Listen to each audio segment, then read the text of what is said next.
Hello and welcome to Next Combat Carp How To, and in this edition I'm going to be giving you 5 top tips for helping to combat crayfish. Tip number 1, absolutely avoid tungsten like the plague if you're fishing in water that's got crayfish in. No one knows why, but they go absolutely doolally for it. So that includes anti-tangle sleeves, tungsten putty, tungsten sinkers, etc. on the line. Do not use it. Tip number 2, wherever possible and rules allowing, use a plastic hook bait. Plastic is as palatable to a crayfish as it is to a human. They do not like it and you're always going to be fishing. There is nothing worse than winding your rig in the morning, wondering why you've not caught, to find that your hook bait has been whittled down to absolutely nothing. So use plastic.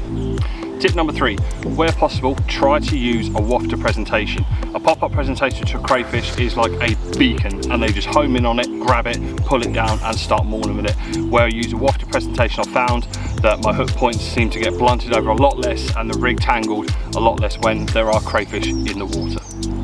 Tip number 4, bait.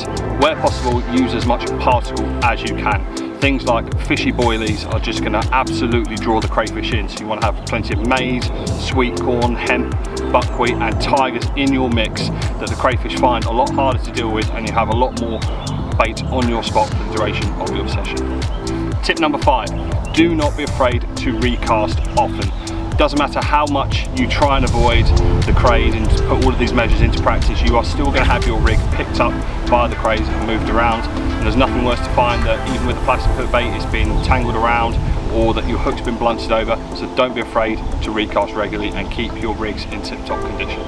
So there we go, 5 top tips to help you combat the crays for any venue you fish in that is infested with them. And pier fishing at Brasenose too, I've had absolutely no issues and it has not stopped the bites coming, putting all of these measures into practice.